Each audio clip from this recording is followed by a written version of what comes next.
మమ్మల్ని మిగిలిగా ప్రేమించిన మా ప్రియ పరలోకం, ఇదిగో నాయన తండ్రి ఈ సాయంకాల సమయం మీ యొక్క మాటలు వినడానికి, నాయన తండ్రి ఆ మాటల ద్వారా మా యొక్క బ్రతుకులను మార్చుకోవడానికి మీరు మాకు ప్రసాదించిన గడియను బట్టి నాయన తండ్రి మీకే వేలాది వందనాలు కృతజ్ఞతాస్తుతులు తెలియజేసుకుంటున్నాను.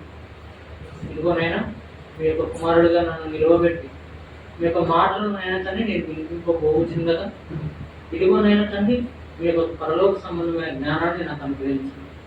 వినిచిన మీ యొక్క పిల్లలు నాయన తండ్రి మాటలు శ్రద్ధగా విని వాటిని ఆలోచించి అర్థం చేసుకునే జ్ఞానాన్ని వారికి అందరికీ అనుగ్రహించమనుకుంటున్నాను. అలా ఉన్న ఏంటంటే ఆ మాటలను వాళ్ళు పరిశోధిస్తూ శ్రద్ధగా వినాలని ప్రభుత్వం బట్టి కోరుకుంటున్నాను. నాకు ఇచ్చిన సమయాన్ని అంతటిని బట్టి నేను మీకే వేలాడుతున్నాను. చెల్లించుకుని ఈ ప్రార్థన అంతటిని మీ ప్రియకుమారుడు మా రక్షకుడు యేసుక్రీస్తు వారి అతి శ్రేష్టమైన నామమున ప్రార్థించి అడిగి వేడుకుంటున్నాం. పిల్లలు మొదటిగా చేరి వచ్చిన మీ అందరికీ కూడా మన రక్షకుడు మన విమోచకుడైన యేసుక్రీస్తు వారి పేరిట నాకు వందనం తెలియజేసుకుంటున్నాను. అలాగే నాకు ఈ అవకాశాన్ని ఇచ్చిన పెద్దలు మన ప్రిన్సిపల్ అయిన గురునాథ్ సార్ గారికి, అలాగే వైస్ ప్రిన్సిపల్ అయినటువంటి సుబ్బారెడ్డి గారికి కూడా నాకు వందనం తెలియజేసుకుంటున్నాను. మరి ముందుగానే మీకు తెలియపరిచిన విధంగా అంశం వచ్చేసి నీవు లోకార్పణ ప్రాణార్పణ. అంశం మరలా చెప్తాను పిల్లలు, నీవు లోకార్పణ ప్రాణార్పణ. అర్పణ అనగానే మనకు తెలిసేది ఏంటన్నప్పుడు ఇవ్వడం. సహజంగా మనిషికి ఇచ్చే అర్పణ ఉంది, మనిషి దేవుడికి ఇచ్చే అర్పణ ఉంది, దేవుడు మనిషికి ఇచ్చే అర్పణ కూడా ఉంది. అయితే దేవుని పిల్లలారా, మీరు గమనించవలసిన విషయం ఏంటన్నప్పుడు మొట్టమొదటగా అర్పణ ఇవ్వడం ఎవరితో ఆరంభమైందంటే దేవుడే మనిషికి ఇచ్చాడని చెప్పాలి. మనిషిని పుట్టించక ముందే మనిషికి ఏమేమి కావాలో ప్రకృతిలో అంతటిని ముందుగానే దేవుడు మనిషికి అర్పణగా ఇచ్చాడు. మొక్కలు అవి దేవుడు అర్పణగా ఇచ్చాడు, పండ్లు అవి నీ కొరకే దేవుడు అర్పణగా ఇచ్చాడు, కూరగాయలు అవి నీ కొరకే దేవుడు అర్పణగా ఇచ్చాడు. ఇలా ప్రకృతిలో చూసుకుంటే ప్రతి జీవరాశి ప్రతిదీ నీకు ఆహారం అవ్వటానికి దేవుడు నీకే అర్పణగా ఇచ్చాడు. ఇంకా చూసుకుంటే సూర్యుడు వెలుగు నీకు అర్పణగా మారిపోతున్నాడు, చంద్రుడు నీకు రాత్రిపూట వెలుగునివ్వడానికి నీకు అర్పణగా మారిపోతున్నాడు. ఇలా చూసుకుంటే ప్రపంచంలో ప్రతిదీ దేవుడు నీకు అర్పణగా ఇచ్చాడు. ఇన్నిటిని ఇచ్చాడు కదా దేవుడు అర్పణగా. అయితే సృష్టిలో ఏదైనా నీకు సగమే అర్పణగా అయిపోతుందా, పూర్తిగా అర్పణ అయిపోతుందా? సూర్యుడు నీకు ఏమైనా హాఫే వెలిగిస్తున్నాడా, సగం వెలుగును ఏమైనా ఇస్తున్నాడా? లేదు. సగం దాచుకొని సగం వెలుగును ఏమైనా ఇస్తున్నాడా అంటే లేదు. ప్రియులారా, దేవుడు పూర్తిగా మనకు అర్పణ ఇచ్చే విధంగా ప్రకృతిలో ప్రతి దానిని పెట్టాడు. అయితే ఇలా జరుగుతున్న ఈ పరిస్థితులలో మనిషి కూడా దేవుడికి అర్పణ ఇవ్వాలనుకున్నాడు. పిల్లలు, మీకు అందరికీ తెలిసిన సందర్భమే. ఆదికాండము 4వ అధ్యాయము 3వ వచనం నుంచి చదువుకున్నాం పిల్లలు. ఆదికాండము 4వ అధ్యాయము 3వ వచనం పిల్లలు. కొంతకాలమైన తరువాత కయీను పొలము పంటలో కొంత యెహోవాకు అర్పణగా తెచ్చాను. హేబేలు కూడా తన మందలో తొలిచూలున పుట్టిన వాటిలో క్రొవ్విన వాటిని కొన్ని తెచ్చాను. ఇక్కడ మీకు గమనించవలసిన సందర్భం ఏంటన్నప్పుడు ఇద్దరు అర్పణ ఇవ్వాలనుకున్నారు, ఇద్దరు సంపూర్ణంగా తెచ్చారంటే లేదని చెప్పాలి. కయీను కొంత తెచ్చాడంట, హేబేలు కొన్ని తెచ్చాడంట. అంటే ఇక్కడ ఇద్దరు పూర్తిగా అర్పణ ఫుల్లుగా దేవునికి అర్పణ ఇచ్చిన విధంగా లేదు, కానీ కొంచెమే ఇచ్చినట్టుగా కనబడుతుంది. అయితే ఈ అర్పణ ఇవ్వడంలో జరిగింది ఏంటన్నప్పుడు ఈ అర్పణలో మనిషి గమనించవలసినప్పుడు కయీను దేవునికి అర్పణ ఇచ్చాడు, హేబేలు దేవునికి అర్పణ ఇచ్చాడు. ఈ అర్పణలో జరిగింది ఏంటన్నప్పుడు హేబేలు హత్య చోటు చేసుకుంది. బాగా గమనించారు. అంటే దేవుడికి అర్పణ ఇచ్చింటే ఏం జరిగింది అక్కడ? హత్య జరిగింది. ఎవరిని హత్య చేశాడు? తమ్ముడిని హత్య చేశాడు. ఎవరు? కయీన్. అంటే దేవునికి అర్పణగా ఇచ్చింటే ప్రారంభంలో మర్డర్ జరిగింది. అంటే దేవుడికి అర్పణ ఇస్తే గొడవ జరిగింది. దేవుడికి అర్పణ ఇచ్చేసరికి ఒక రక్తం కడతీర్చడం జరగడం చూసాం మనం. అంటే ఏంటి అన్నప్పుడు అపవాది దేవుడికి అర్పణ ఇస్తే సహించడు ప్రియ. తల్లికి అర్పణ ఇచ్చింటే గొడవ జరిగేది కాదు, తండ్రికి అర్పణ ఇచ్చింటే గొడవ జరిగేది కాదు. దేవుడికి అర్పణ ఇవ్వాలనుకున్నారు, అపవాది ఎంటరైపోయాడు. నువ్వు కూడా దేవుడికి ఇవ్వాలనుకునేటప్పుడు నేను ఎవరెవరో ఏదేది మాటలు అంటారు. నీ దగ్గర డబ్బులు ఉన్నాయని నేను అడిగినప్పుడు లేవని చెప్పాడు. దేవుడికి నువ్వు లక్షలు ఇవ్వాలని నిర్ణయించుకున్నాడు. కుటుంబం అంతా కలిసి ₹1,00,000 దేవుడికి ఇవ్వాలని అనుకున్నాడు. ఎక్కడి నుంచి వచ్చిందని నానా రకాలుగా మాట్లాడతాడు. అంటే అపవాది గారు నీ మీదికి అప్పుడే పురిగొలుపుతాడు నువ్వు దేవుడికి ఏదైనా ఇవ్వాలనుకున్నప్పుడు. అయితే తరువాత కాలంలో మనం చూసుకుంటే దేవుడు ఇశ్రాయేలులను కూడా దశమ భాగాలు ఇవ్వమని చెప్పాడు. అయితే ఆ దశమ భాగాలు దేవుడి కోసం కాదు ప్రియ. దేవుడికి ఏదో నువ్వు ఇస్తే ఆయనకి ఏదో కొలువగా ఉంది కాబట్టి ఆ కొలువ తీరిపోతుందని నిన్ను ఇయ్యమన్నాడు అనుకుంటే పొరపాటు. ఆయనకేం తక్కువ కాదు, ఆయనేం మనలాగా లేనుడు కాదు నిన్ను అడగడానికి దేవుడు.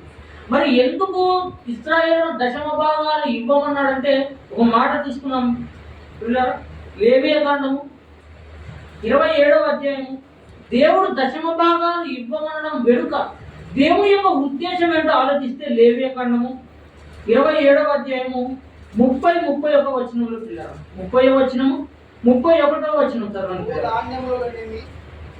30-31 భూధాన్యములలో నేమి వృక్ష ఫలములలోనేమి భూఫలములన్నిటిలో దశమ భాగము యెహోవా సొమ్ము అది యెహోవాకు ప్రతిష్ఠితమగును. ఒకడు తాను చెల్లింపవలసిన దశమ భాగములో దేనినైనను విడిపింపగోరిన యెడల దానిలో 5వ వంతును దానితో కలపవలను. మీ గోవులనేవి గొర్రె మేకలలో గాని కోల క్రింద నడుచు వాటన్నిటిలో దశమ భాగము ప్రతిష్ఠితమగును. ఇది ఇశ్రాయేలులకు దేవుడు చెప్పాడు. ఇదిగో మీరు దశమ భాగాన్ని ఇవ్వండి అని దేవుడు అడిగాడు పిల్ల. దేవుడు అడగడం యొక్క ఉద్దేశం ఏంటని ఆలోచిస్తే మరలా కొంచెం ముందుకు వెళ్ళి ఆలోచిస్తారు. సంఖ్యాకాండము 18వ అధ్యాయము 21వ వచనం పిల్ల. సంఖ్యాకాండము 18వ అధ్యాయము 21వ వచనం పిల్ల. ఇదిగో లేవీయులు చేయు సేవకు అనగా ప్రత్యక్షపు గుడారము యొక్క సేవకు నేను ఇశ్రాయేలు యొక్క దశమ భాగములన్నిటినీ వారికి స్వాస్థ్యముగా ఇచ్చితిని. దేవుడు ఎందుకు దశమ భాగాలు అడిగాడంటే లేవీయులు చేసే సేవ. లేవీయులు అంటే యాజకత్వం చేసేవారు. ఇదిగో వాళ్ళు ఏం చేస్తారన్నప్పుడు ప్రత్యక్షపు గుడారంలోనికి వెళ్ళి సేవ చేశారు కదా, ఆ సేవ చేసిన దానికి లేవీయులకు మీరు చెల్లించవలసిందే దశమ భాగం. ఇందుకోసం దేవుడు అడిగాడు తప్ప దేవుని కోసం ఏదో కాదు. ఇంకా మనం ఆలోచిద్దాం పిల్లలు. ఎందుకంటే నాకు ఇవ్వండి అని ఒకవేళ ఇశ్రాయేలును అడిగారనుకో దేవుడు కదా అని ఏమి ఆలోచించకుండా ఇచ్చేస్తారు. సేవకుడు కన్నప్పుడు ఇది సేవకుడికి ఇవ్వాలా, అది మేము దాచుకున్న ధనములో నుంచి ఇవ్వాలా, మేమెందుకు ఇవ్వాలి అని ఇలాంటి ఆలోచనలు వస్తాయి కనుక దేవుడు నాకు ఇవ్వండి అని చెప్పాడు. నాకు ఇవ్వండి. అది కూడా ఏంటన్నప్పుడు కింద చదవండి పిల్లల. 21 చదివారు కదా, 24వ వచనం చదవండి పిల్లల. అయితే ఇశ్రాయేలు యెహోవా ప్రతిష్ఠార్పణముగా అర్పించు దశమ భాగములను నేను లేవీయులకు స్వాస్థ్యంగా ఇచ్చి 31వ వచనం కూడా చదువుతున్నారు. 31 ఇంకా మీకు బాగా అర్థమవుతుంది. 31 మీరు మీ కుటుంబీకులను ఏ స్థలమందైనా దానిని తినవచ్చు. ఏలైనగా ప్రత్యక్షపు గుడారములు మీరు చేయ సేవకు అది మీకు జీతం. ఈ దశమ భాగాన్ని దేవుడు ఇశ్రాయేలుల వద్ద నుంచి ఎవరికి ఇవ్వమని చెప్పాడంటే దేవుడు నాకు ఇవ్వమని చెప్పాడు. కానీ దాంట్లో ఉన్న ఉద్దేశం ఏంటన్నప్పుడు అది లేవీయులకు జీతంగా దేవుడు చెప్పాడు. ఏంటి దేవుడికి ఏమన్నా తక్కువ చెప్పండి ఇశ్రాయేలు నుంచి అడగడానికి. ఇక ముందుకు వెళ్ళి చూసుకున్నాం పిల్లలు. మరలా ముందుకు వెళ్దాం. మలాకి గ్రంథము చూసుకోండి పిల్లలు. మలాకి గ్రంథము 3వ అధ్యాయము 10వ వచనం పిల్లలు. మలాకి గ్రంథము 3వ అధ్యాయము 10వ వచనం చదవండి ప్రియమైన దేవుని పిల్లలారా. మలాకి గ్రంథము నా 3వ మందిరములో నా మందిరములో ఆహారం ఉండునట్లు ఆహారం ఉండునట్లు 10వ భాగం అంతయు మీరు నా మందిరపు విధిలోనికి తీసుకొని రండి. దీన్ని చేసి మీరు నన్ను శోధించిన నేను ఆకాశపు వాక్యములను విప్పేదను అని చెప్తున్నాడు పిల్లల దేవుడు. మీరు మందిరంలోకి తీసుకొని రండి, నేను ఆకాశపు ఏమంటున్నారంటే ఆకాశపు వాక్యములను విప్పేదను. అంటే మీరు నాకు ఇవ్వండి, దశమ భాగాలు ఇవ్వండి, నేనేం చేస్తానంటే మీరు ఇచ్చిన నాకు ఆకాశపు వాక్యములను విప్పుతానని చెప్తున్నాడు పిల్లలు. ఏంటి వీళ్ళు కూడా ఏమైనా అర్పణ దేవుడు మొత్తం ఏమన్నాడు, దశమ భాగాన్ని ఇవ్వమన్నాడు, దశమ భాగాన్ని ఇవ్వమన్నాడు. అయితే మనకందరికి చివరికి వచ్చేసరికి దేవుడు ఒక విషయాన్ని తెలియజేయాలనుకున్నాడు కదా. దేవుడికి ఏ అవసరత లేనప్పుడు, దేవుడికి ఏది కొలువగా లేనప్పుడు ఎందుకు దేవుడు ఇవ్వమని అడుగుతున్నాడంటే ఆయన ఉద్దేశాన్ని మనం ఆలోచిస్తే, ప్రేమ దేవుడు వల్లరా మన ఇంట్లో పిల్లవాళ్ళు ఉంటారు, వారికి మనమే తీసుకొని వచ్చి కొలిచి ఏదైనా తీసుకొని వస్తాం. తినుబండారాలు కానీ పీచు మిఠాయిలు కానీ ఏమైనా ఆహార వస్తువులను తీసుకొని వచ్చి మన పిల్లలను అడుగుతాం, ఇలా నాకు కొంచెం ఇవ్వరా, నాకు కొంచెం ఇవ్వమని అడుగుతాం. ఇచ్చేటప్పుడు వారు ఇస్తారా ఇవ్వరని వారి మనస్తత్వాన్ని మనం పరీక్షించడానికి నాకు ఇవ్వమని అడుగుతాం, అంతేగాని మనం తెచ్చుకోలేక కాదు. అప్పుడు వారి మనస్సును చూసిన మనము వీడికి ఇచ్చే ఉద్దేశం ఉందా లేదా అని వాడు ఒకవేళ ఇచ్చాడంటే దాన్ని చూసి మనం తల్లిదండ్రులు పొంగిపోతాం, సంతోషిస్తాం. దేవుడు కూడా ఏంటన్నప్పుడు ఎందుకు ఇవ్వమన్నాడంటే మీరు పుచ్చుకునేవారా ఇచ్చేవారా, మీరు కేవలం ఇచ్చినవి తీసుకునేవారా తిరిగి ఏమైనా చెల్లించేవారా అని మన మనస్సును దేవుడు చూడాలనుకున్నాడు. ఇకపోతే కొత్త నిబంధనలోకి వచ్చేసరికి దేవుడు ఒక మాటను తెలియజేయాలనుకున్నాడు, ఒక సందర్భాన్ని మనకు ఆలోచించజేసే ఒక మాటను తెలియజేయాలనుకున్నాడు. అదేంటన్నప్పుడు అపోస్తుడైన పౌలు గారు రోమీలకు రాసిన పత్రిక 12వ అధ్యాయము 1వ వచనం. రోమీలకు రాసిన పత్రిక 12వ అధ్యాయము 1వ వచనం చదవనండి. కాబట్టి సహోదరులారా పరిశుద్ధమును దేవునికి అనుకూలమైన సజీవ యాగముగా మీ శరీరములను ఆయనకు సమర్పించుకొనుడి. దేవుడు తెలియజేయాలనుకున్న విషయం ఏంటన్నప్పుడు నీ దశమ భాగాలు నాకు అవసరత లేదు, ఇదిగో నువ్వు పెడుతున్న అర్పణలు నాకు అక్కర్లేదు, ఇదిగో దేవునికి అనుకూలమైన సజీవ యాగంగా మీ శరీరాలను ఎవరికి సమర్పించమంటున్నాడు? ఆయనకు దేవునికి దేవార్పణ చేయండి మీ శరీరాలను. నువ్వే అర్పణ చేస్తున్నావు, లోకార్పణ. నీకు పిల్లవాడు పుడతాడు, పుట్టగానే ఆలోచిస్తావు మన గురించి, స్కూల్లో జాయిన్ చేయాలి, ఏ బడి బాగుంటుంది, ఎందులో చేర్పించాలి, వాడు చదువుకొని ఏ ఉద్యోగాన్ని సంపాదించాలి, ఏ ఉద్యోగాన్ని సంపాదించుకొని తర్వాత బ్రతుకును ఎలా కొనసాగించాలి, ఎవరికి ఇచ్చి పెళ్లి చేయాలి, తర్వాత వాడు ఎలా బ్రతుకును ముందులో కొనసాగుతూ వెళ్ళాలి. అంటే వాడి జీవితం అంతా లోకార్పణ. క్రైస్తవులుగా మనం కూడా దేవుడికి నాకు గవర్నమెంట్ ఉద్యోగం వచ్చిన తర్వాత నేను దేవుడికి ఎంతో చేస్తాను, ఏదేదో చేయగలుగుతానని ఆలోచనలో ఉన్నవాళ్ళు, దేవుడికి ఇవ్వాలని ఆలోచించిన వాళ్ళు, వీరు ఎవరైనా దేవునికి సంపూర్ణంగా ఇస్తున్నారంటే ఒక్కసారి మనం ఆత్మవిమర్శనం చేసుకున్న పిల్లలు. కుటుంబంలోకి వచ్చిన జీతాన్ని అంతా నువ్వు అంతా ఖర్చు పెట్టుకొని మిగిలినది దేవుడికి ఇస్తే నువ్వు లోకార్పణలోనే ఖర్చు పెడుతున్నావు మొత్తం. ఇంకా గవర్నమెంట్ వాళ్ళు కూడా 60 సంవత్సరాలు వీడు ఉద్యోగాన్ని చేశాడు, ఇంకా నువ్వు రెస్ట్ తీసుకోను ఆయన అని చెప్తున్నారు. అంటే వీడి జీవితం అంతా దేనికి ఖర్చు పెట్టాడు? లోకార్పణ. వీరి మొట్టులో కొట్టు పెట్టుకుంటాడు, ఒక కిల్లి నమ్ముకునే కొట్టు పెట్టుకుంటాడు, ఉదయం నుంచి సాయంత్రం వరకు కిల్లీలు అమ్ముకుంటూ కూర్చుంటాడు. ఆ వచ్చిన డబ్బులతో వాడు కిల్లీలు వేసుకుని బ్రతుకుతాడు. వీడి బ్రతుకంతా ఏమైపోయినా కిల్లి అర్పణ. బస్సులు నడుపుకుంటూ డ్రైవర్ పొద్దున ఉదయం 10 గంటలకు వెళ్తాడు డ్రైవర్గా, ఉదయం 10 గంటల నుంచి రాత్రి 10 గంటల వరకు డ్రైవర్గా అలసిపోతూ నీ జీవితం అంతా ఎవరికయ్యా, నీ దేహాన్ని ఎవరికి సమర్పించుకున్నావు? బస్సు నడుపుతూ బస్సార్పణ చేసుకున్నావు, నీ జీవితాన్ని లోకార్పణ చేసుకున్నావు తప్ప దేవుడికి ఏమైనా మీ దేహాలను ఇచ్చావంటే లేదనే చెప్పాలి పిల్ల. అంటే మనుషులందరూ వారి యొక్క దేహాలను వారికి ఖర్చు పెట్టుకుంటూ వెళ్ళిపోతుంది, వారికి ఇచ్చిన జీవితాన్ని వారికి ఇష్టం వచ్చినట్టుగా బ్రతుకుతుంది. వారి దేహాలను దేవునికి సజీవ యాగంగా సమర్పించకుండా దేవార్పణ చేయవలసింది పోయి లోకార్పణ చేస్తున్నారే. దేవుడు లోకార్పణ చేసే వారి నుంచి కోరుకోవట్లేదు పిల్లలు. దేవుడు లోకార్పణ అయ్యేవాడిని నాకు అనవసరం, వాడు నాకు అవసరం లేదు. దేవుడికి ఎవరైతే వారి దేహాలను సజీవంగా అర్పించుకుంటారో వారు దేవుడికి అవసరం పిల్లలు. వీళ్ళ కయ్యను హేబెలు సందర్భంలో కూడా వీరు ఇచ్చిన అర్పణలో దేవుడు ఏం చెప్పాడన్నప్పుడు ఏప్రిల్ పత్రికలో కయ్యను కంటే హేబెలు శ్రేష్టమైన దాన్ని అర్పించాడు అన్నాడు. కయ్యను కంటే హేబెలు శ్రేష్టమైనది అర్పించాడు కాబట్టి అంగీకరించాడు ఆయన అర్పణ రాయబడుతుంది. దేవుని పిల్లలారా, మీరు గమనించవలసిన విషయం ఏంటన్నప్పుడు కయ్యను అర్పిస్తున్నప్పుడు హేబెలు అర్పిస్తున్నప్పుడు దేవుడు చూస్తూ ఉన్నాడు కనుకనే ఎవరు ఏది అర్పించారో, ఎవరు శ్రేష్టమైన మనస్సుతో అర్పించారో, ఎవరికి ఇవ్వవలసిన మనస్సుతో ఇస్తున్నారో, నామవాస్తుకు ఇస్తున్నారో అన్న విషయం దేవుడు గమనించాడు కనుక హేబెలు అర్పణను దేవుడు అంగీకరించాడు. ఇక్కడ మనము గమనించవలసిన విషయం ఏంటన్నప్పుడు మనం ఏదైనా అర్పణ ఇస్తున్నప్పుడు దేవుడు చూస్తున్నాడన్న విషయం మనం ఖచ్చితంగా దీన్ని జ్ఞాపకం ఉంచుకోవాలి. దేవుడు ఇస్తున్నది గమనిస్తున్నాడా లేదా, మనం ఇస్తున్నది ఆయన గమనిస్తున్నాడా లేదా అనడానికి ఉదాహరణగా ఒక సందర్భం చూస్తున్నాం. ప్రియమైన దేవుని వారు, లూకాసు వార్త 21వ అధ్యాయము 1వ వచనం. లూకాసు వార్త 21వ అధ్యాయము 1వ వచనం. దేవుడు మనం ఇస్తున్నవి గమనిస్తున్నాడా లేదా అనడానికి ఉదాహరణగా ఈ సందర్భాన్ని చూసుకొని మనం వివరించుకున్నాం. లూకాసు వార్త 21వ అధ్యాయం 1వ వచనం. మీకు ఎన్నో మార్లు తెలిసిన సందర్భం. చదవండి పిల్లలు.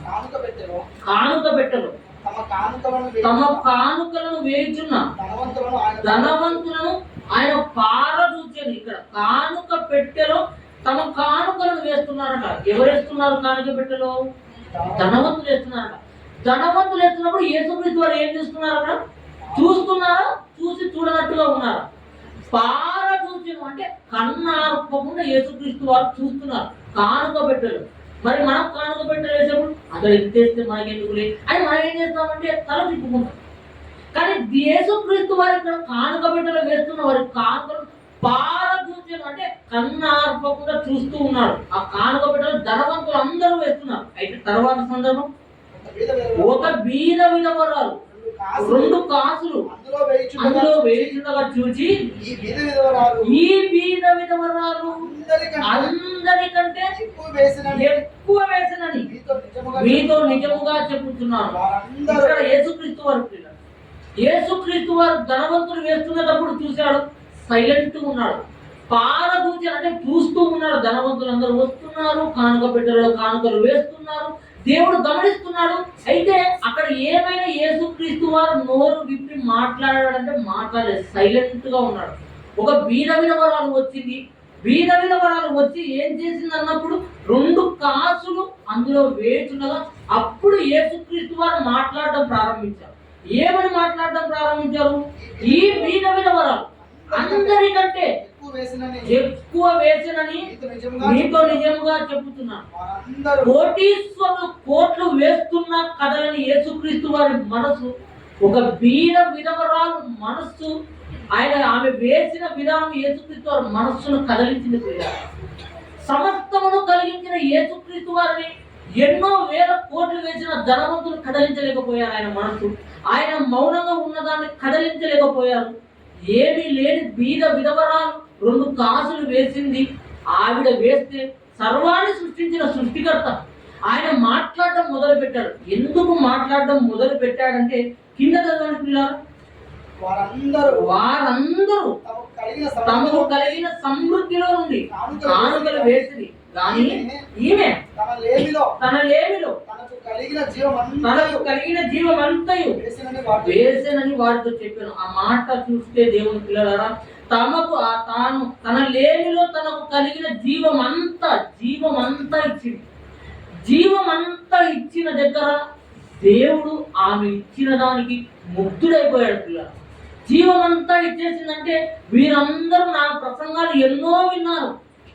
రేపటిని గూర్చి చింతించకండి, రేపేమవునో మీకు తెలియదు అని విన్నారు. వీరికి కలిగిన దాంట్లో దాచుకొని రేపటి కోసం ఎగబెట్టుకున్నారు. కానీ ఈవిడ మటుకు ఈ క్షణమే నేను మరణిస్తే నాకు కలిగినదంతా ఎవరి సొంత అయిపోతుంది? యేసుక్రీస్తు వారి నేను ప్రసంగం విన్న తర్వాత, ఆయన మాటలు విన్న తర్వాత రేపేమైపోతుందో రేపటి గురించి నేను ఆలోచించుకుంటే ఈ రోజే నేను మరణిస్తే నేను దాచుకున్న 2 కాసులు ఏమైపోతాయి? ఎవరు పట్టుకుని వెళ్తారు? నేను తీసుకొని వెళ్ళలేనే. ధనవంతుల బుర్రకు తట్టని జ్ఞానం, ధనవంతులు ఆలోచించని దైవ జ్ఞానాన్ని ఒక బీద విధవరాలు ఆలోచించింది. బీద విధవరాలు ఆలోచించిన జీవం అంతటిని ఇచ్చింది. ఆ జీవం అంతా కూడా లేమిలో ఉండగా ఇచ్చింది. ఆమెకు ఉన్నప్పుడు ఇవ్వలేదమ్మా, లేమిలో ఉండగా ఇచ్చింది. పిల్లలు మీరందరూ ఎప్పుడైనా గమనించారో లేదో, ఈ సందర్భాన్ని చదువుకున్నప్పుడు నాకు అనిపించిన ఒక విషయం ఏంటన్నప్పుడు, చాలా మంది దేవుడికి ఏవేవో సమర్పించుకుంటుంటారు. నేడున్న సమాజంలో దేవుడి కోసం మేము అది ఇచ్చాము ఇది ఇచ్చామని ఇచ్చిన వారి పేర్లను రాయించుకున్న దౌర్భాగ్యం కూడా మనం ఇక్కడ గమనించగలం ఇప్పుడు జరుగుతున్న పరిస్థితుల్లో. అయితే దేవుడు బీద విధవరాలు అని ప్రస్తావించాడు కదా, ఆవిడ పేరు దేవుడికి తెలిసి ఉండదు.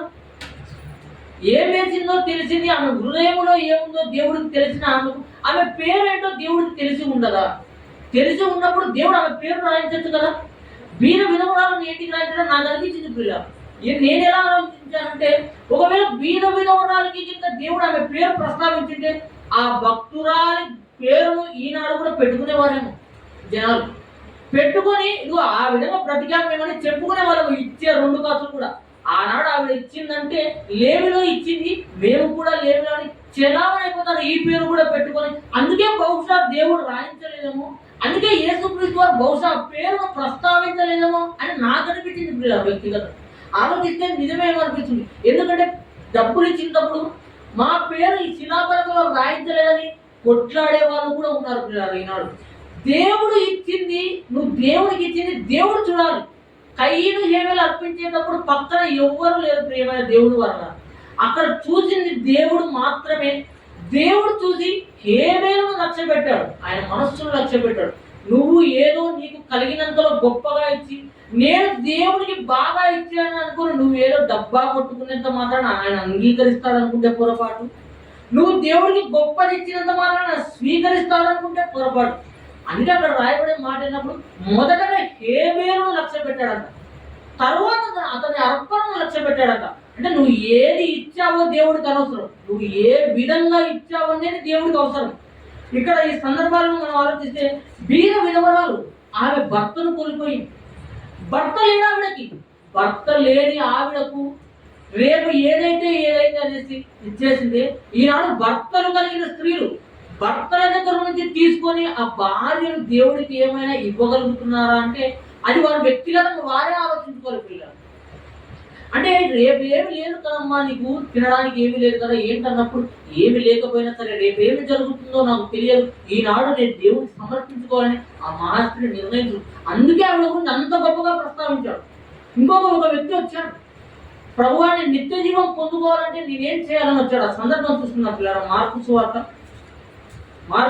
10వ అధ్యాయం 17వ వచనం పిల్లలు. మార్కు సువార్త 10వ అధ్యాయము 17వ వచనం. ఆయన బయలుదేరి మార్గంలో పోవుచుండగా ఒకడు పరిగెత్తుకొని వచ్చి ఆయన ఎదుట మోకాలు సద్బోధకుడా నిత్య జీవమునకు వారసుడగు నేనేమి చేయనని అడిగాను. యేసు నన్ను సత్పురుషుడని ఎలా ఎంచుతున్నావు? దేవుడు ఒక్కడే కానీ. చివరిగా ఒక మాట 29వ వచనం చూడండి డైరెక్ట్ గా. అందుకు యేసు ఇట్లా నా నిమిత్తమును సువార్త నిమిత్తము ఇంటినైనను అన్నదమ్ములనైనను అక్క చెల్లెండ్రులనైనను పిల్లలనైనను భూములనైనను ఇచ్చిన వాడు ఇప్పుడు ఇహమందు హింసలతో పాటు నూరంతలుగా ఇళ్ళను అన్నదమ్ములను అక్క చెల్లెలను తల్లులను పిల్లలను భూములను రాబోవు లోకము నిత్య జీవం పొందునని చెప్పుచున్నాను. ఇక్కడ జరిగిన సందర్భం అంతా ఏంటన్నప్పుడు, ఒక వ్యక్తి ఆల్రెడీ ధనవంతుడు, ప్రభువా నేను నిత్య జీవం పొందుకోవాలంటే నేనేం చేయాలని పరిగెత్తుకొని వచ్చాడు ఆసక్తితో. అప్పటి వరకు ఏమనుకున్నాడంటే, నేను ధర్మశాస్త్రాన్ని అంతటిని పాటిస్తున్నాను కదా, నేను కరెక్ట్గా ఉన్నాను, నాకేం కొదువ లేదనుకున్నాడు. అయితే వచ్చిన తర్వాత నీ ఆస్తి నమ్మి బీదలకు ఇచ్చేయని చెప్పాడు. ఇదే సందర్భాన్ని తీసుకొని ఒక వ్యక్తి నన్ను ఒక ప్రశ్న అడిగాడు, దేవుడికి ఎందుకు ధనాన్ని విడిచిపెట్టాలా? దేవుడి కోసము ఏమి సంపాదించుకోకూడదా? ఆల్రెడీ ధర్మశాస్త్రంలో అన్ని ఆజ్ఞలను పాటించాడు కదా, ఇప్పుడు ధనం అతనికి ఏమి అడ్డు అవుతుందని దేవుడు విడిచిపెట్టమన్నాడు. ధనం అతనికి ధనం ఉన్నన్నాళ్ళు ధర్మశాస్త్రాన్ని పాటించాడు, ఆత్మలు అన్నిటినీ పాటించాడు. యేసుక్రీస్తు వారు కూడా మెచ్చుకున్నాడు కదా. ఇప్పుడు ధనం ఉన్నంత మాత్రం అతను చెడిపోడు కదా, ఎందుకు విడిచిపెట్టమన్నాడు అని నన్ను అడిగాడు. అక్కడి వరకు అతను కరెక్ట్గా ఉన్నానని అనుకున్నాడు ధనవంతుడు. అయితే అతనికి తెలియని సందర్భం ఏంటన్నప్పుడు చాలా లేఖనములు ఉన్నాయి. ఒకటి కలిమి విస్తరించడం వానికి మూలం కాదనే సందర్భం ఉంది. దేవునికి తిరిగి దాసులుగా ఉండలేరన్న సందర్భం ఉంది. ఇదిగో నీకు కలిగినదంతా నువ్వు పెట్ట కుప్పతో సమానంగా ఎంచుకోవాలనే లేఖనాలు ఉన్నాయి. అబ్రహాముకు యోబు గారికి ఎన్నెన్ని ఆస్తులు ఉన్నా ఏమున్నా దేవుని కంటే ఎక్కువగా వాటిని వారు ఎంచుకోలేరు. కలిగి ఉన్నా కానీ గుడారములలో నివసించారు. అంటే ఇక్కడ దేవుడు ఎన్నిటిని ఇచ్చినా నీకు ఎంతో ఆస్తున్నా ప్రథమముగా నువ్వు ప్రాధాన్యత క్రీస్తులకు ఇవ్వాలి, దేవుడికి ఇవ్వాలి. అది కాకుండా నీ ధనం ఎక్కడ ఉంటుందో నీ మనస్సు ఎక్కడ ఉందన్న మాట కూడా మనకు తెలుసు. ఇన్ని మాటలు తెలిసిన అతనికి ధనాన్ని విడిచిపెట్టలేక వెళ్ళిపోయాడు. సగం నువ్వు దేవుడికి అర్పణ ఇస్తే నువ్వు నిత్య జీవాన్ని పొందుకోలేదు. ప్రకటన గ్రంథంలో కూడా అదే హెచ్చరిస్తాడు ఆయన. ఇదిగో నువ్వు వెచ్చగానైనా ఉండు, చల్లగానైనా ఉండు. నులివెచ్చగా ఉన్నావంటే అటు ఇటు కాకుండా ఉన్నావంటే నా నోటి నుంచి నీ మీద ఉమ్మేయడానికి నాకు ఉమ్మే వచ్చింది తప్ప పొగడ్తో రావని చెప్పాడు ఆయన. నువ్వు ఎలా ఉండాలంటే నీ అర్పణ కొంచెం దేవుడికి ఇవ్వాలి, కొంచెం నాకు దాబెట్టుకోవాలి, కొంచెం నా బావకులు చూసుకోవాలి అని ఈ విధంగా ఉండకూడదు. అయితే ఇక్కడ మనకు తెలియాల్సిన విషయం ఏంటన్నప్పుడు అంటే దేవుడి కోసం వస్తే అన్నింటినీ విడిచిపెట్టుకోవాలి, మనం ఎలా బ్రతకాలని మనం అనుకుంటున్నాం కదా. అయితే మొదట్లో మొదటి సందర్భమే కేవలం కూడా కొన్నిటినే ఇచ్చాడు. అయితే ఆ మనస్సు నువ్వు ఇచ్చే మనస్సు నువ్వు నీ కోసం నువ్వు తిండి తిప్పని మనస్సు దేవుడు ఇయ్యమని చెప్పలేదు. దేవుడు చూస్తున్నది ఏంటన్నప్పుడు నీ మనస్సు, నీ పూర్ణ మనస్సుతో నీవు ఇవ్వాలి. నిన్ను నీ అర్పణను లక్ష్య పెట్టాలంటే నువ్వు ఇవ్వవలసిన మనస్సు అంతటిని విడిచిపెట్టి ఇప్పుడు నువ్వు బికార్ అయిపోమని దేవుడు ఏం చెప్పలేదు. నువ్వు సోమరిగా ఉండిపోని దేవుడు ఏం చెప్పలేదు. పౌలు గారు కూడా ఆయన పని చేసుకుంటూ ఆయన సంపాదించుకుంటూ ముందుకెళ్ళాడు. నిన్ను కూడా దేవుడు సంపాదించుకోమని చెప్పలేదు. కానీ దేవుని కంటే నువ్వు ధనమును ఎక్కువగా ప్రేమించకూడదు. నీ తల్లినైనా నీ తండ్రినైనా వీటన్నిటిలో దేనినైనా నువ్వు ఎక్కువగా ప్రేమిస్తే ఆయన శిష్యుడు కానేరు అని చెప్పాడు. అంటే నువ్వు సగం ఉండవు. దేవుడికి నీ పూర్ణ హృదయంతో, పూర్ణ మనస్సుతో, పూర్ణ నువ్వు ఆనందంతో దేవుడికి ఇచ్చే విధంగా నీ అర్పణ ఉండాలి. అప్పుడు ఆయన లక్ష్య పెడతాడు. ఏదో నీ అర్పణలను తీసుకోవడానికి దేవుడు రెడీగా ఉన్నాడు అనుకోవద్దు. దేవుడే ఏమని చెప్తున్నాడంటే ఒక మాట చూస్తున్నప్పుడు కీర్తనల గ్రంథము 50వ అధ్యాయము 9-10 వచనాలు చదవగలరు ప్రియమైన దేవుని వల్ల. కీర్తనల గ్రంథము 50వ అధ్యాయం 9-10 వచనాలు.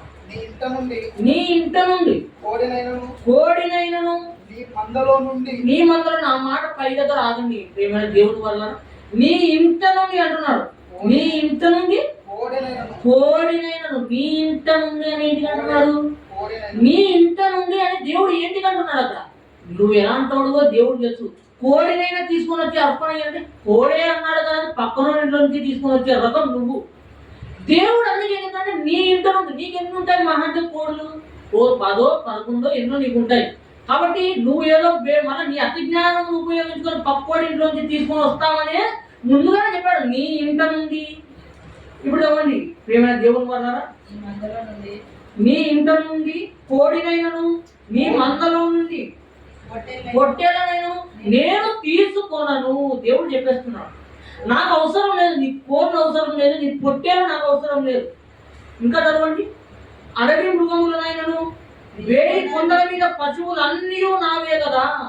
కోళ్ళు నాకు అవసరం లేదు. నువ్వు నీ కోడిని తీసుకొని వచ్చి ఎలా పిలుస్తావు?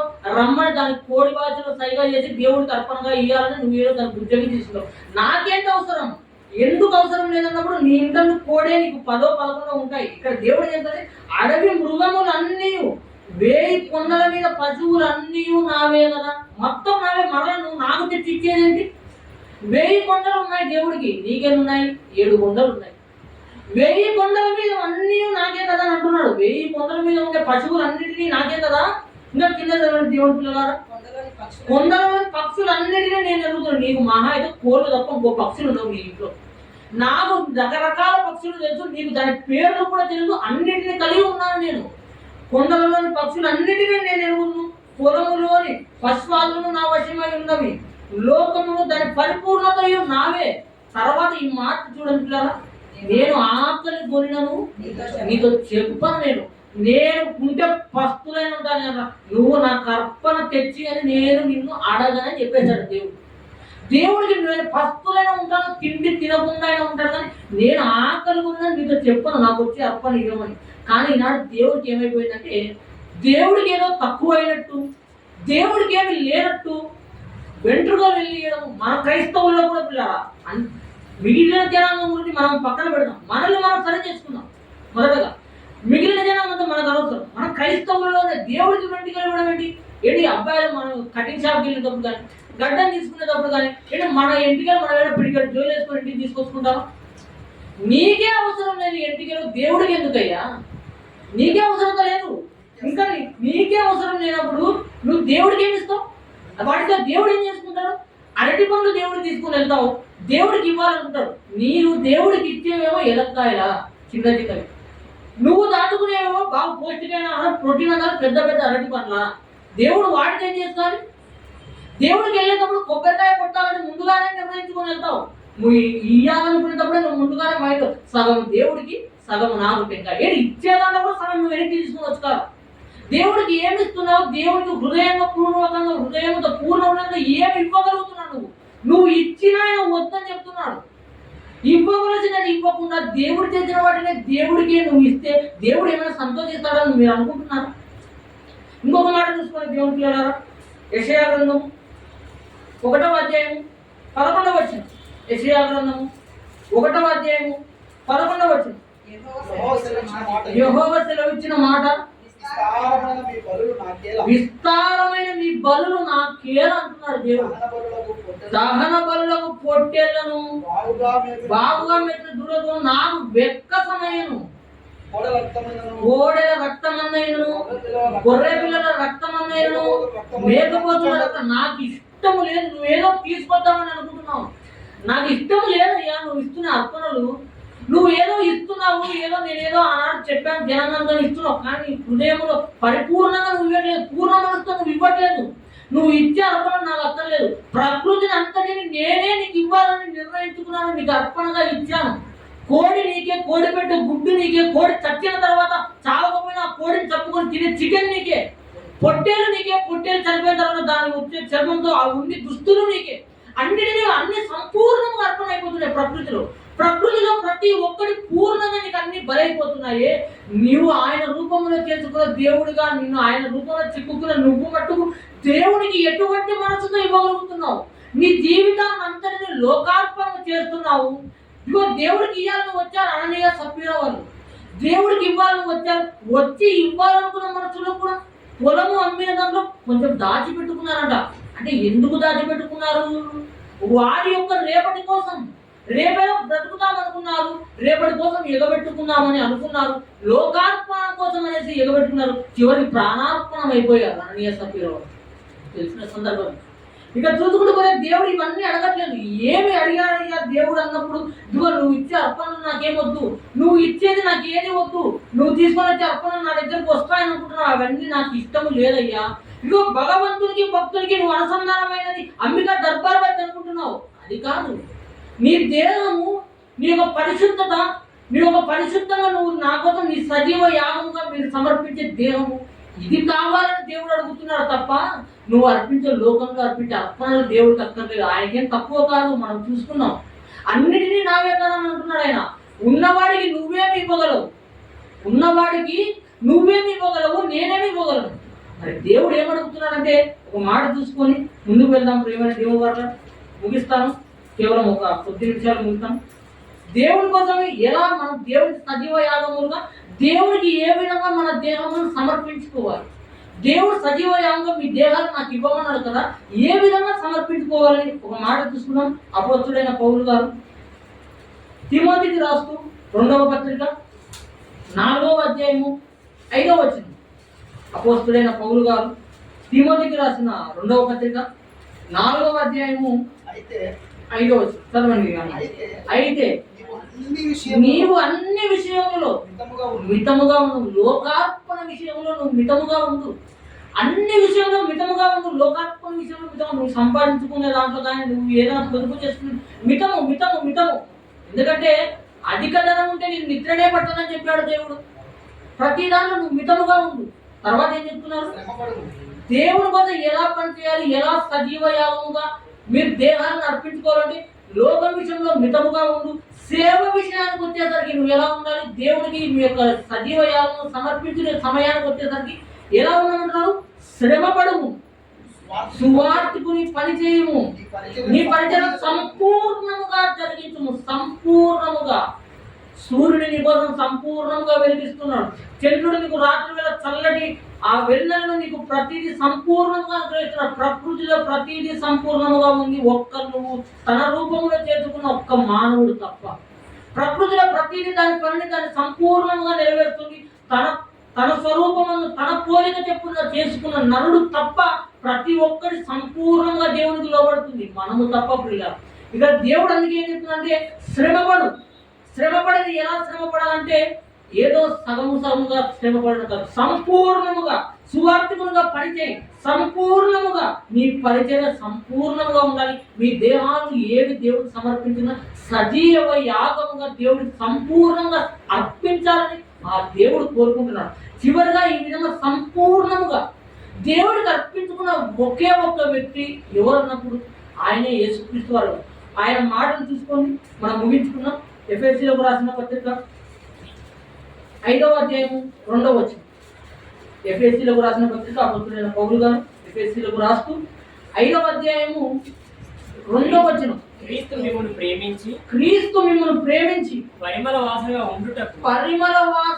ఉండుటకు మన కొరకు తన్ను తాను దేవునికి అర్పణముగాను బలిగాను అర్పించుకొనెను. ఎలా అప్పగించుకొనెను? ఎలా అర్పించుకున్నాడు? తన్ను తాను దేవుడికి అర్పణగాను బలిగాను తన దేహాన్నే దేవునికి అర్పణగా ఇచ్చేశాడు. ప్రాణార్పణం అయిపోయాడు దేవునికి అర్పించుకునే విషయం.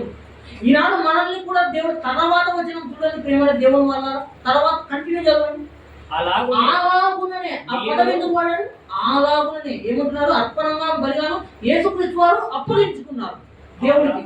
అలాగునంటే సేమ్ యేసుక్రీస్తు వారు ఎలాగైతే అర్పణగా ఆయన అర్పించుకున్నాడో తన దేహాన్ని, అలాగుననే ఎవరైనా మనకి హ్యాపీ న్యూ ఇయర్ అని చెప్పారు ఏం చెప్తాం? సేమ్ టు యూ అంటాం. అంటే నువ్వు చెప్పిందే నేను నీకు చెప్తున్నాను. అలాగే నువ్వు చెప్పిందే సేమ్ టు అంటారంటే నువ్వు చెప్పిందే నీకు. ఇప్పుడు యేసుక్రీస్తు వారు అర్పణంగా అంటున్నాడు. అర్పణంగాను బలిగాను అప్పగించుకున్నాడు. ఎవరికి? సజీవ యాగముగా దేవుడికి అప్పగించుకున్నాడు ఆయన దేహాన్ని. ఇప్పుడు ఆలాగుననే ఆ పదం అందుకు వాడారు. ఆలాగుననే మీరు ప్రేమ కలిగినట్టు ఆలాగుననే మీరు కూడా అర్పించుకోండి దేవుడికి. మీ దేహాలను అర్పించుకోండి.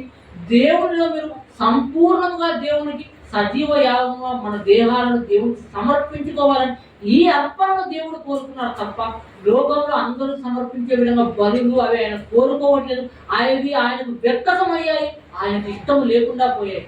దేవుడు నీ నుంచి నా నుంచి ఏమి కోరుకుంటున్నాడు అన్నప్పుడు అందరూ అర్పించినట్టుగా హృదయంలో ఒకటి పెట్టుకొని బయట కనిపించే బలులు అర్పణలు దేవుడికి ఇచ్చే ధనాలు ఇవి కోరుకోవట్లేదు.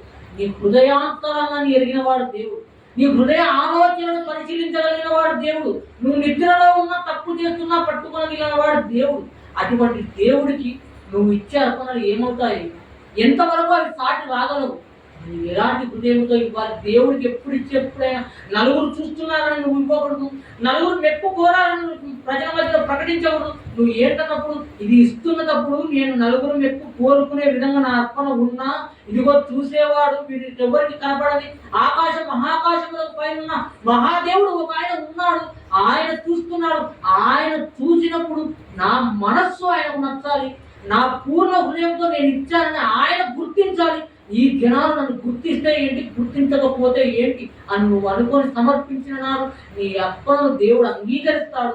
వాటికంటే ప్రాముఖ్యంగా మన యొక్క దేహాలను దేవుడు సమర్పించుకోవాలని కోరుకుంటున్నావు. నువ్వు లోకార్పణలోనే ఉండిపోతావా? దేవుడికి సజీవ యాగంగా ప్రాణార్పణగా అయిపోతావా? నిర్ణయం మనకే. విడిచిపెట్టు.